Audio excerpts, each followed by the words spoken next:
Right. I will get us started here this afternoon. So, welcome to the Art of Restorative Practices, the advantages of integrating creative practices in restorative justice. It's great to have everyone here in the workshop this afternoon. Hopefully, you're having a great day at the conference so far. So, my name is Lindsay, and I will be one of your moderators for the workshop. And online, we also have my colleague Lynn, who is also operating as a moderator for this session. So just a couple of quick housekeeping notes for everyone as we go through the session. I just want to draw your attention down to the bottom of your screen. You should have a chat box. So if you do have questions throughout the presentation, if you could just write the word question in all capital letters, followed by your question, then Mick has offered to kind of take some as we go. So feel free to throw those in there as you think of them, or you can also save them to the end and we will go through them at that time as well. So just remember that as we go through. Make sure that you have your microphone kept muted just for sound quality for everybody joining us today. The recording is also happening right now, and it will be available for 90 days following the conference, and that goes for all of the wonderful sessions that we have had today. So make sure you check back in and check out some of the sessions that you were not able to join. We also just want to remind everyone that there is a short evaluation at the end of the session. If you can pop in there and fill that out, I'll remind you again at the end, but we really appreciate your feedback just in future planning for our conferences. And lastly, we just want to give everyone a reminder that we're going to engage with each other thoughtfully and always consider the impact of our words and interactions on others. So as moderators, we will not tolerate any sort of abusive or inappropriate behavior, and we will ensure that anyone who engages in such behavior will be removed from the workshop. So just operating with respect here this afternoon. So with all of those fun housekeeping notes, I will now pass it over to Mick to lead us in our next hour. Oh, an hour. I thought I had two. No, just kidding. Hi, everyone. Thanks all for joining. If you looked at the program, you may notice that there's somebody missing, and that's my colleague, Justin. Justin has moved on from St. Leonard's and is now out in BC. So he's unfortunately not able to join us in person today, but he's with us in spirit. And I'll share a little bit more about him in a second. Fly, little birdie. So it's a fairly straightforward agenda that we have for today, for the next hour or so. I'll talk a little bit about us and what brings us here, as well as why we as individuals are here today, perhaps. I'll be talking a little bit about the background for restorative justice and restorative practices, because I don't know necessarily how familiar you all are with restorative justice and restorative practices. So I thought it may be a good idea. And then we'll dive a little bit into the notion of creativity and what it actually means, why it may be important and how it can be made important. And then I'll introduce you to some ideas and discuss some of the outcomes that we've seen. So my name is Mick. I'm located in southwestern Ontario in the city of London, Ontario. And I'm the manager of the Forensic and Supportive Housing Program with St. Leonard's Community Services London and Region. Also highly oversugared at this point, so if I talk too fast, please let me know, Lindsay. Thank you in advance. This has been a little bit of a journey. For a couple of years, we've been engaging in restorative practices and restorative justice, and something was always missing. And that what was missing is what we're diving in today. That's creativity in arts, which both Justin, as my work partner, and I are really interested in. We're both more than part-time artists, mostly in the photo world, and we really wanted to integrate some of our interests and bring forward the idea of creativity within restorative practices and restorative justice. The other piece I want to highlight, because we're going to go into some of the background of restorative practices, is that I'm a settler on this land. I've come to Canada 15 years ago, approximately, and I'm still trying to learn what my role is when it comes to Indigenous individuals and communities within our vicinity and across the country as a whole. So keep that in mind, and we'll come back to that in a second. Why we are here today. So the Human Services Justice Coordination Committee has sort of those three wings, or three leaves of a flower: the mental health, the developmental and human services, and the justice system. From the website, we can actually read that each color symbolizes the specific division. Green is mental health, red is developmental human services, and blue is the justice system. The symbol also forms the shape of the trillium, representing that the committees are situated in Ontario. Flowers also stand for growth, which describes the progress of these committees. And the notion of growth is really important to restorative practice and restorative justice, as most of you will probably know. And that's sort of what sparked some of those discussions and conversations we've had around restorative practices and art and creativity. Also, striving for inclusive justice. We will go over creativity as a term that may scare some of you away, but creativity really has the ability to be inclusive within justice and to act for the future. So restorative practices. A little bit of the why, and I'm just going to throw a couple of quotes at you. So restorative practices and principles are not new. Their roots extend across multiple Indigenous peoples, including the First Nations of North America, Africa, Australia, and New Zealand. So going back to what I've said earlier, I'm a settler on these lands. And part of my commitment to reconciliation is that I seek to deeply entrench restorative practices and restorative principles in my day-to-day life, be that at work, be that in my personal life, be that in the artwork that I do. So it's really, really important to understand, for me personally, that restorative practices are something that is part of my reconciliation journey. The Indigenous vision is a holistic one that is, again, inclusive of both community and individuality. It is a way of being that respects and values all.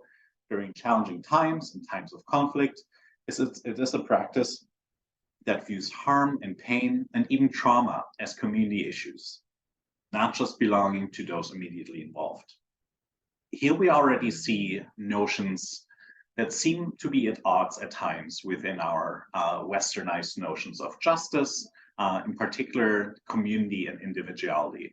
Those are not dichotomous necessarily within restorative justice and restorative practices, but do work hand in hand together. And again, trauma, harm, and pain affects the community. And so a response to the community, and that can take a lot of different forms, is really important here.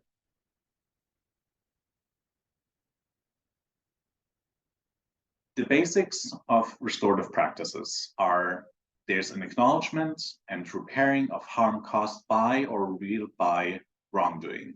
It is always about the restoring of a relationship. It's also about accountability, so encouraging appropriate responsibility for addressing needs and repairing the harm. And it's about engagement. It involves those impacted, including, again, the community in the resolution. Howard Thayer is one of the prime writers and thinkers and practitioners of restorative practices and restorative justice. Look into one of his books and writings for more information. Super, super interesting. Just another slide that really speaks to the notion of why we're here today, as well as why our project is so important. People are happier, more cooperative and productive, and more likely to make positive changes in behavior when those in positions of authority do things with them rather than to them and for them. And that goes to the notion of other systems of justice, but it also speaks to, when we're looking at this social discipline window, which is one of those very, very basic principles of restorative practices and restorative justice, it really speaks to what we can do and our creativity that we can project within and toward restorative practices. So this social discipline window, just gonna show it for a brief moment. We see that the restorative piece is doing with. So it's relatively, no, not relatively, it's high expectations combined with high support and vice versa. So there's no expectations first, support second, both go hand in hand. There's also, and maybe you've never seen this before, there's a different iteration of this, which is called the organizational change window. But it's also, I think, in certain ways could be termed the individual or personal change window. If we're again looking at the width, it's about connecting personal and professional growth and self-managing projects. And that's something that we, Justin and I in particular, in our restorative journey and integrating those creative practices within restorative practices, within assignments, within tasks that we've given folks, and we'll go through examples later on. Those self-managed projects are so important because creativity cannot come from prescription. That's something that I strongly believe in. Creativity always comes from some intrinsic understanding of self, as well as from an innate desire to work through and with this creativity. There's also something to be said about fair process. If you're familiar with restorative practices, you may know that fair process is one of the key elements of restorative practices and restorative justice. So again, we're talking about individuals being more likely to trust and cooperate freely with systems, whether they themselves won or lose by those systems when fair process is observed. And fair process can be summarized within these 5 key principles and parts.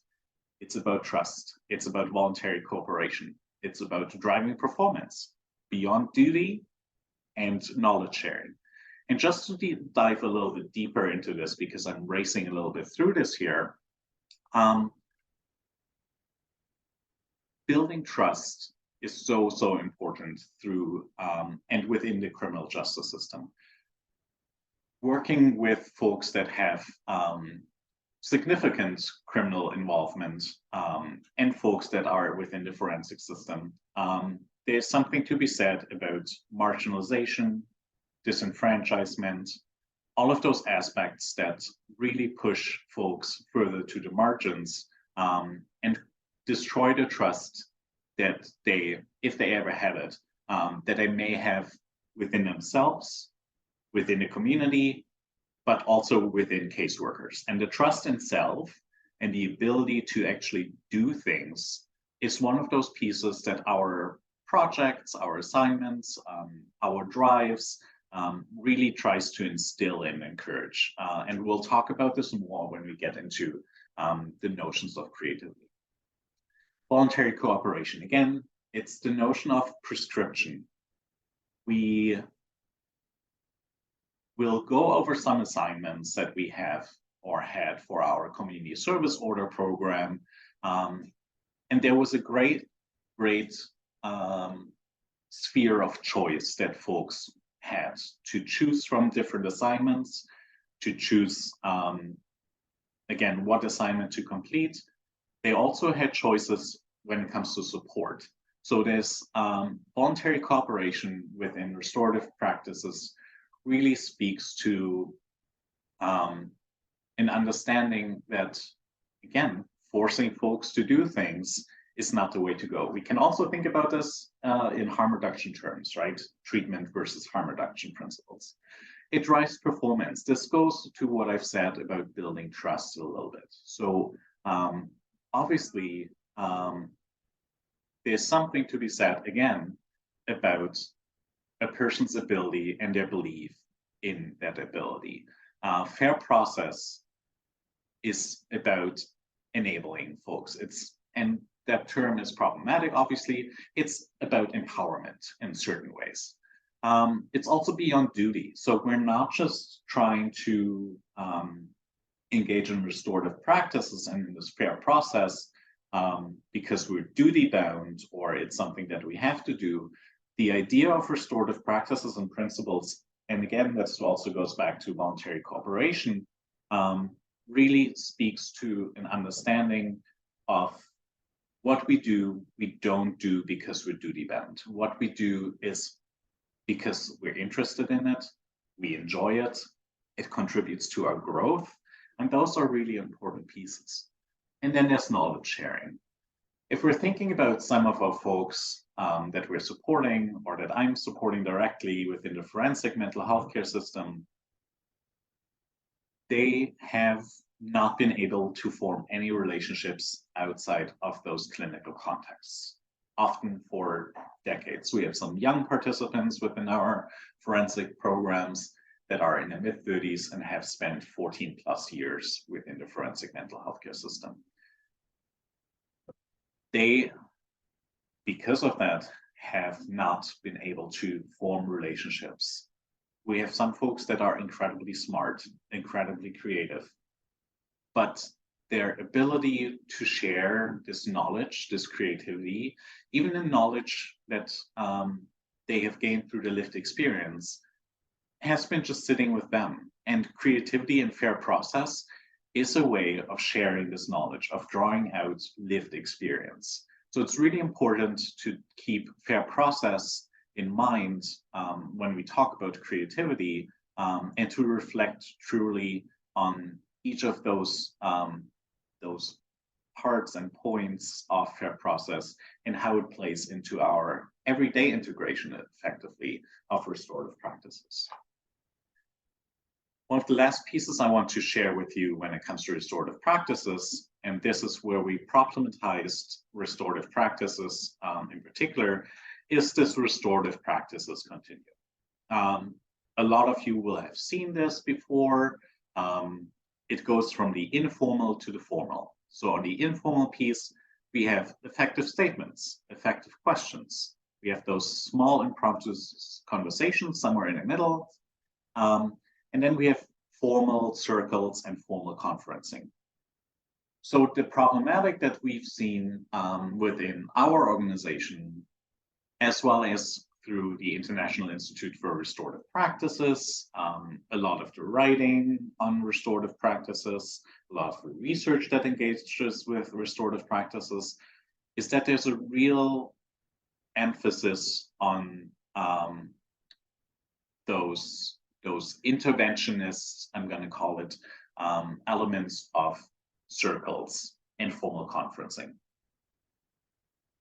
Do I believe that they have value? Absolutely. Do I believe that there's a lot of power and a lot of strength in those interventionist practices, such as circles, such as formal conferencing? But I think there's something to be said about focusing on the effective statements, effective questions, small impromptu conversations, and fit within that informal piece, which is not reflected on this graph or on this line, creative practices. And those can be within effective statements, those can be within effective questions, small impromptu conversations can be creative, but there's something more to be said here. There's something missing within this restorative practice continuum that needs to speak to creative outputs that are not encompassed within the formal sphere, obviously, because while creative practices can be interventionist rather than preventionist, I think we need to really situate creative practices perhaps across the entire sphere. But I want to call it informal because it steps away from this understanding that restorative practices is something, or restorative justice is something that needs to be happening within those formal settings. And that sort of the informal sphere is only those preventionist preventionist pieces. It's much, much more than that. To switch gear a little bit, second piece we're going to talk about is creativity. The what, the why, and the how. And this is not a rhetoric question, but what comes up for you when you hear the word creativity? And sorry, I didn't give Lindsay a heads up, but feel free to write that down in the chat. I unfortunately can't see the chat, but if somebody tells you, I'm gonna pick John, I want you to be a little bit more creative or show your creative side. What sort of feelings does that bring up in you? And write them in the chat. Lindsay, if you can, if anything comes up and you want to read them out, feel free to do so. Yeah, they're starting to come in now. The first one So we have is expression. nice. How does it make you feel when somebody says creativity or be creative? And thanks for turning your camera on, Karen. We also have freedom, Nice. flow, Cool.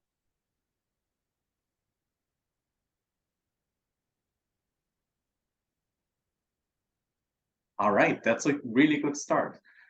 Those are really a couple important more pieces. just came in. Oh, sweet. Worried, excited, and explore.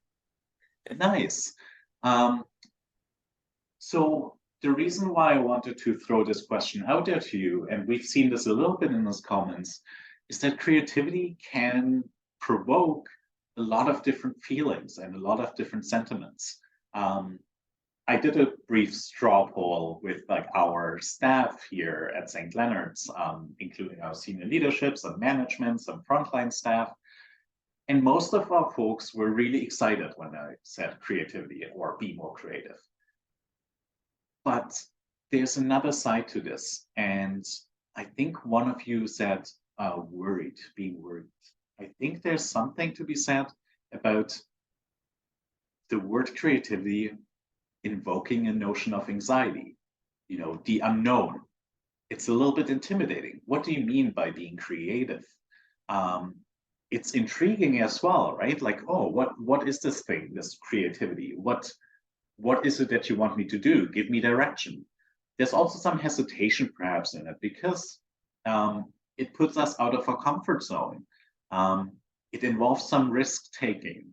It involves some experimenting, outside of the box thinking, but it also invokes notions of curiosity and the uncertain. The reason why I want to spend a little bit of time on this is to go back and think about where some of our folks come from, some of our participants, some of our clients, some of our patients. Again, lots of our folks that we support have long histories of institutionalization, incarceration, marginalization. So really, in certain ways, their spirit, their ability to take risks, their ability to trust has really been mitigated and put down. So one of the things that we've explored, or we actually realized when we did some of our projects that we'll talk about in a little bit, is that when we give somebody instructions to work on a creative project, they're incredibly intimidated by that. They are incredibly hesitant. There's like this deer in headlights look of like, oh my God, like, what do you mean? Me being creative. I'm not a creative person. And we'll chat about what it actually means to be creative in a moment. There's also like something to be said about folks within the forensic system, folks within the criminal justice system, being incredibly risk averse by nature of having been marginalized, disenfranchised, having been told not to take risks. And there's a culture that may have been enshrined within institutions and within carceral institutions that, being out of your comfort zone, showing even vulnerability and outside of box thinking is something that is not being practiced and that is not encouraged. So the big piece to remember when we do anything, and we've experienced this, and it was a hard experience for us. Any notion of creativity has to come with support. We have to be there for our participants, for our clients, for our patients, and support them through that journey. Please, please, please don't just give somebody a piece of paper and say, here, do a creative reflection paper on what COVID-19 did to you. This will help no one, and it will actually put people at risk because it will keep folks spiraling. They get anxious, incredibly anxious, especially if it's like some kind of sanction or extrajudicial measure that is combined or attached to it.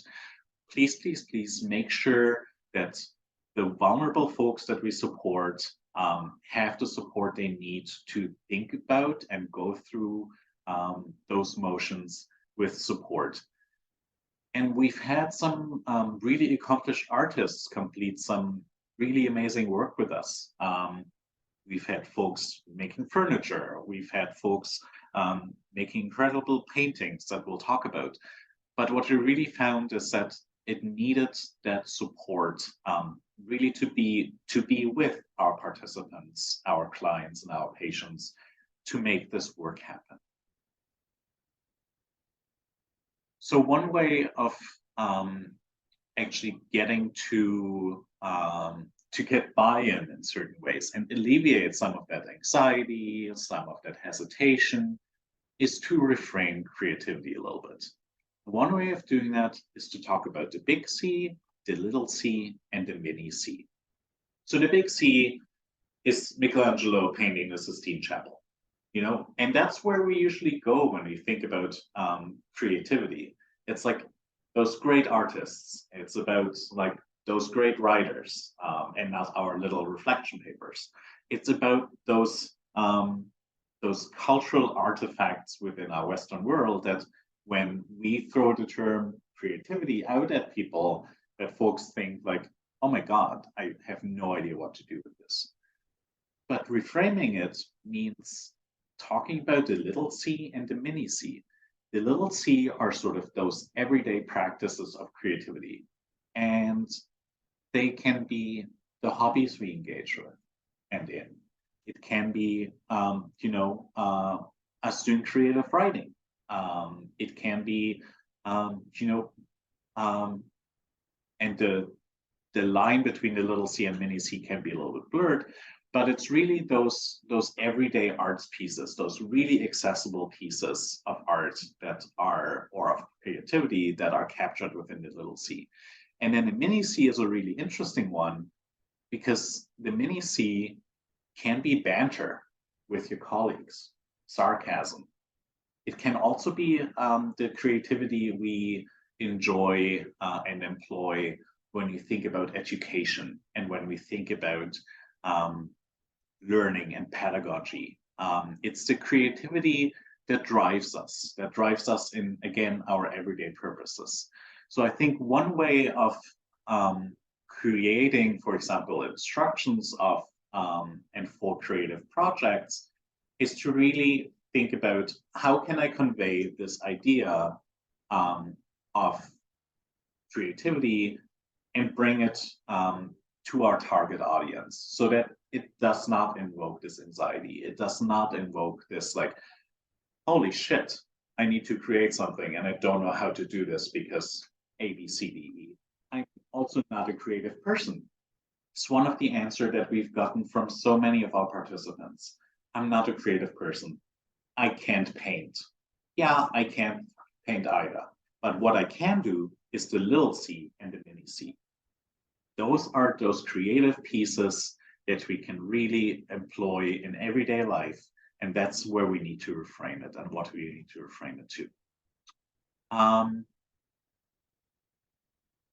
When we reframe creativity in that way, and this goes back to the theme of this conference, we are being inclusive.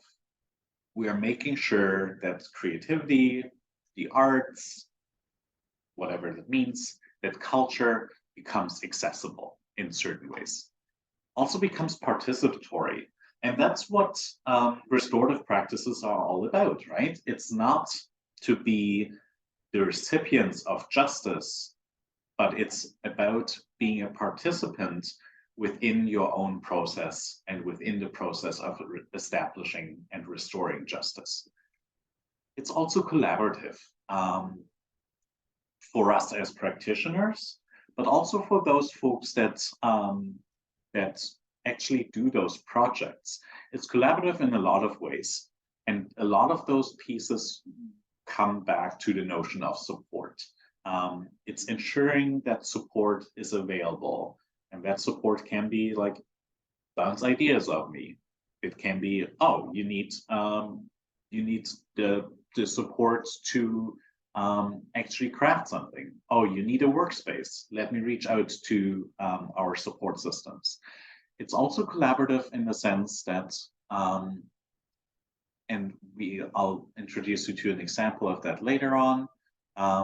It's collaborative in the sense that it collaborates with the community. Again, notions of community within restorative practices are key because the community plays such a central role in restorative justice and restorative practices that like collaboration there, and again, I'll bring up an example later on, is really, really crucial.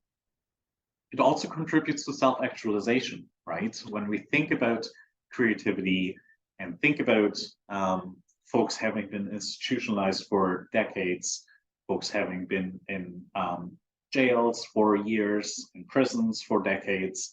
I know strides have been made within those institutions, but self-actualization within a cage is different than self-actualization in the community.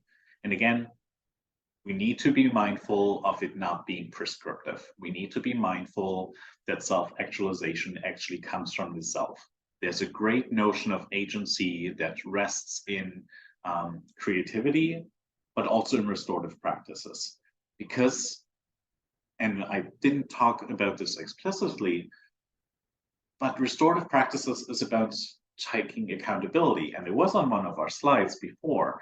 It's about accountability and the individual who has done harm to other individuals as well as the community taking accountability. And that accountability needs to relate to agency and needs to speak to, oh, this is what I've done. This is the harm I've projected on the community as well as individuals. And this is what I, as an individual, can do to be held accountable and to restore community and mitigate that harm that has been done. And that creativity in coming up with ways in which to be held accountable can lead and should lead to self-actualization. And this is something we'll come back to when we talk about some of the outcomes that we've seen.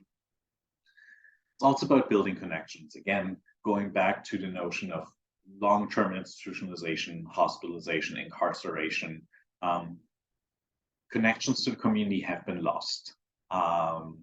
There's lots of examples that we'll talk about that have shown us that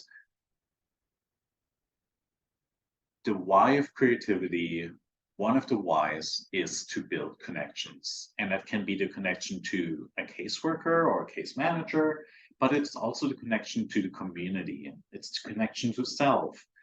It can be the connection to long lost hobbies or things somebody enjoys. Again, community, so huge within creativity. And yes, something may be said about the arts community and it being snobby and it about being inaccessible. But that's why I introduced you to notions of small c and mini c, to not understand creativity as this insular community that is exclusive, but really that creativity applies to all of us in everyday and can be done with every step we take every day. Reframing creativity also requires us to be strength-based, again, recognizing those marginalizing factors that some of our folks have experienced, or most of our folks have experienced. In reframing creativity effectively to be strength-based, we always say that we work from a strength-based approach. Everyone does it. We create SMART goals that are strength-based. We create practices that are strength-based. We create prems and prompts that are strength-based. But creativity is also incredibly strength-based. It is something where we can actually draw out of folks things that they didn't even know about that they had in them. It's about, and even if they knew that they were a great artist, that they were an amazing furniture builder, that they had incredible talent in creative writing, why not encourage this? Why not bring it out of them? Why not make it known to the community that even though somebody may have spent 10 plus years in an institution, they're real and tangible gifts that they can bring to the community. So it's really important to be strength-based, not just for the sake of the individual themselves, but also, again, for the community. Learning to stretch and take positive risks. Here's a story. You tell your team, be creative, stretch, take a positive risks. Again, I will promise you, at least 80% will look like deers in a headlight, because stretching is painful, risk-taking is painful. We're so risk-averse in a lot of ways. And as I mentioned before, the folks that we support and that have come out of institutionalization have been taught to be risk-averse, to follow rules, to not take positive risks, because there also was no room to stretch. If you're in a cage, and yes, again, institutions have changed. We have a wonderful forensic mental health care hospital in our region in St. Thomas. It's great architecture, but it's still a freaking cage in the end. So learning how to stretch and take positive risks is at the center of reframing creativity. The other piece that I want to highlight, we all talk about all the time, I feel like, coping skills and means to reduce stress. And, you know, I have a stress ball here, and I am a stress ball, so I make frequent use of it. What better ways to engage in stress reduction theories and practices and developing coping skills than using one's own creativity? We have a young female who's long engaged in street-level sex work, a lot of engagement in the criminal justice system, substance use, mental health, has been institutionalized at a mental health institution for 2+ years. The first thing she wanted from us was to bring her things to make little bracelets. These little bracelets she made not obsessively, but it was her way of coping. And even within a relatively progressive mental health institution, she did not have access to those coping skills. So, or developing of those coping skills. We brought her pens, pencils, art supplies. There's really something to be said about creativity being part of coping skills and stress reduction strategies.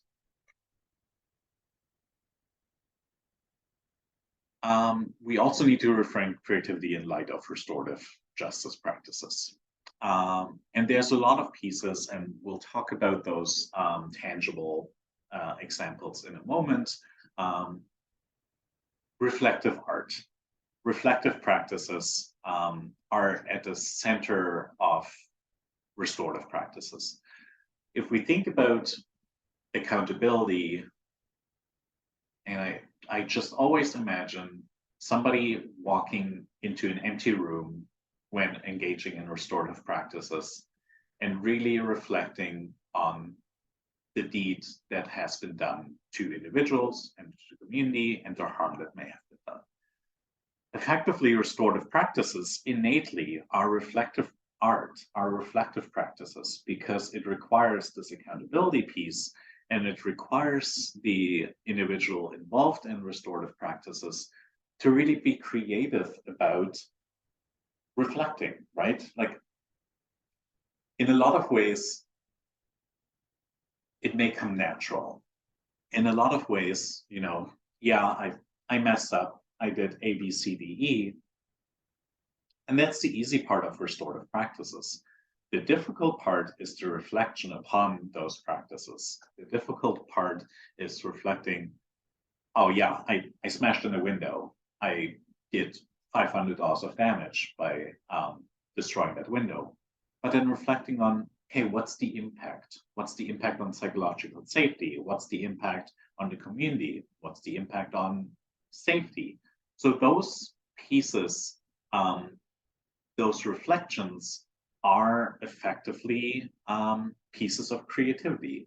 And that's what I like to call, because I don't like to frame art as this high level art, the Michelangelo painting Sistine Chapel art. Art for me is anything that is creative. So even effective statements for me and effective questions are forms of art, because they require reflection, they require creativity, and they really can draw things out of us that some things cannot if we don't reframe them within creativity. Pat, who's our contact with the IRRP, the International Institute for Restorative Practices, always talks about relational practices, nurturing well-being and connection. Creativity inherently is about nurturing well-being and connection. Again, connection to self, connection to community. And it's also talking about coping skills again, but it goes beyond coping skills. And we can think about this also within the Housing First model, and sort of the fifth pillar of Housing First being social inclusion and community connection. And it's sort of a little bit of the orphan pillar, but I'm digressing here. But what is really important is that restorative practices and restorative justice does not happen within a vacuum, but is also about, and always about, relational practices nurturing well-being and connection. And well-being, again, not just for the community, but for each individual. Effective statements, as I've mentioned before, for me are artworks in a lot of ways. They're reflective art. There's also something to be said about art as active listening. And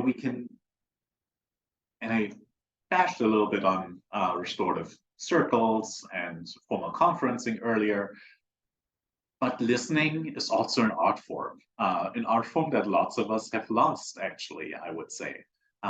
So enabling really listening to what one has to say is an art, and it requires some creativity, because it requires interpretation at times, but it really requires attention.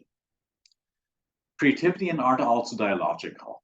And what I mean by this, and we see that reflected in some of the pieces of art that have come out of our projects, is that there are parts of conversations. There's always dialogue within art and with creativity.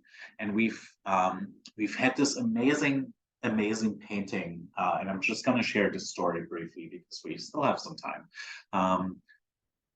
We had this amazing artist who came through our adult community service orders program, and he painted this brain, bright pink, very brainy color, on a very green background. For him, this was a way of having conversation, and like there's a long history of him being institutionalized and incarcerated due to mental health issues, and challenges that really brought him to the brink. This painting was a way for him to communicate his struggles to himself, but also to the community, to his ACSO supervisor, and effectively to the greater community, because what we ended up doing, we actually, with permission from the artist and anonymously, we donated the painting to a tattoo studio that did a fundraiser for our organization. And now this incredible painting with sort of the story of or with that dialogical piece is now hanging in a tattoo studio for everyone in the community to see. And it's just one of those pieces that, like, you know, a lot of the art and creative projects that we're talking about are not just to be sitting on a shelf. They're really there to inspire dialogue and to create dialogue and be creative in exploring dialogue.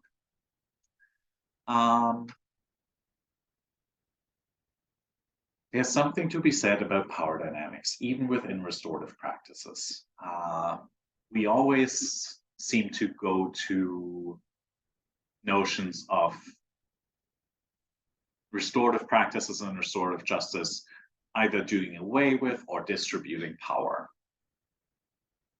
But I think there is something to be said, again, about restorative practices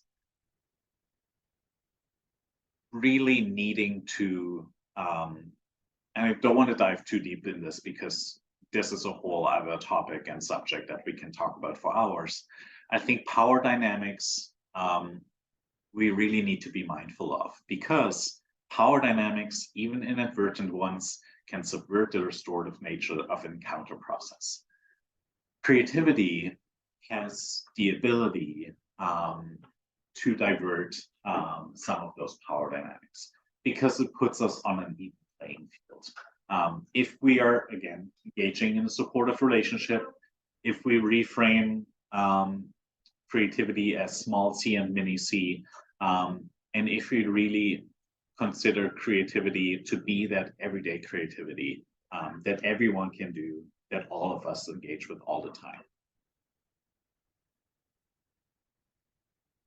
Creativity also contributes to, and this is a claim that restorative justice makes, deformalizing and despecializing the criminal justice system. So Whitecamp, for example, says that restorative practices or deformalization and despecialization leads to a criminal justice system based on restorative justice. And how better to deformalize and despecialize things by teaching folks about creativity and by applying this creativity. You know, it's not sitting in court. It's not even about sitting in a circle.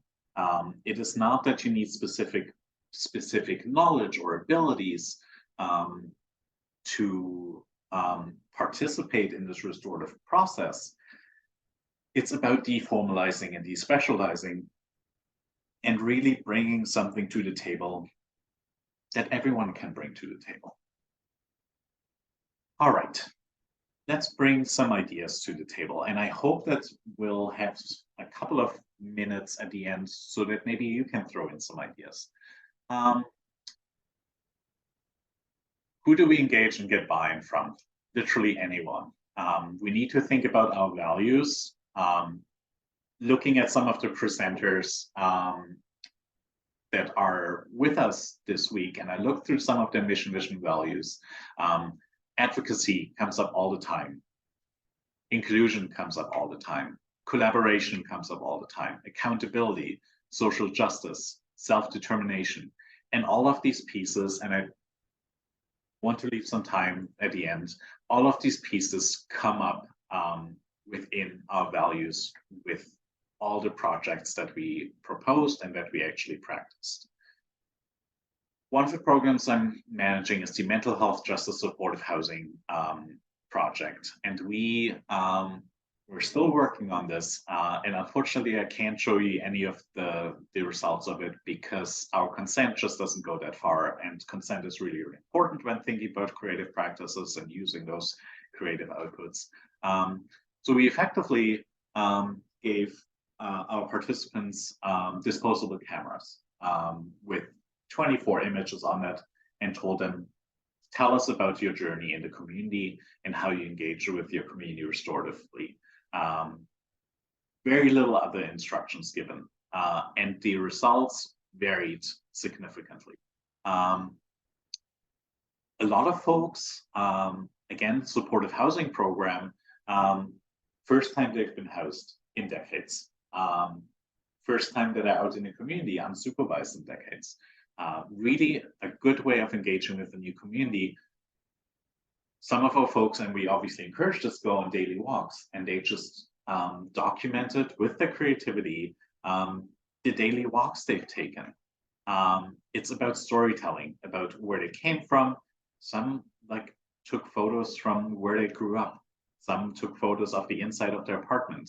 It's about creative expression, but it's also about rapport building with our staff. Um, and it's a pro-social activity. We had one of our participants who was, when he was in community previously, he was really into cars. So he went to a car show and took like lots of photos of these old timer vehicles and told through these photos the story of this is where I came from, this is where I was, this is where I'm now. So really, really cool examples of infusing creativity and engaging with community. And again, something to be said about affect. Some of the things that you may be more interested in, we had an adult community service orders program, and there were a couple of restorative justice assignments that I want to walk us through. One was remote justice, entitled Remote Justice and Virtual Transformation of Ontario's Courts. So the assignment, and that was for, I think, 10 or 15 community service hours, was to write a reflective paper, as well as reflect on some journal or some newspaper articles.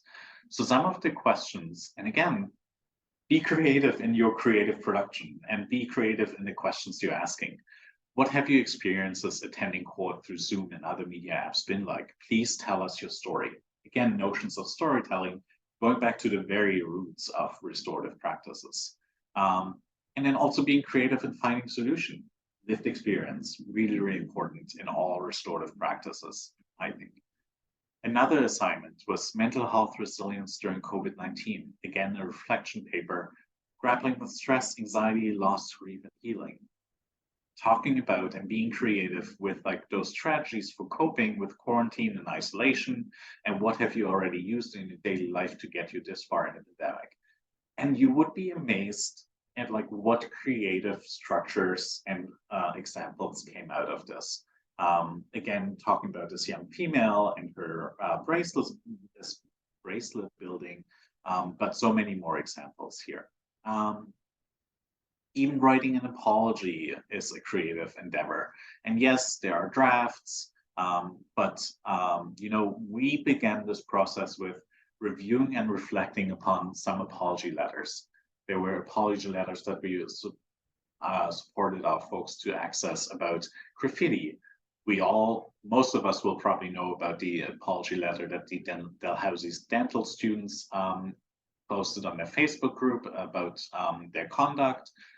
And it's really reflecting on these letters and then writing an apology and reflecting what was actually the most important and challenging part. What did you learn? What are other ways to make amends within a restorative practice framework? And that's where like this creative practice comes in. It's not, it's easy to check boxes within adult community service orders. It's easy to accomplish SMART goals by checking boxes, but it's really challenged to come up with ideas that are creative. And this is where I really invite you to spend some time on. We also had a restorative justice photo essay, introduction to and review some photo essays, talking about questions and inspirations.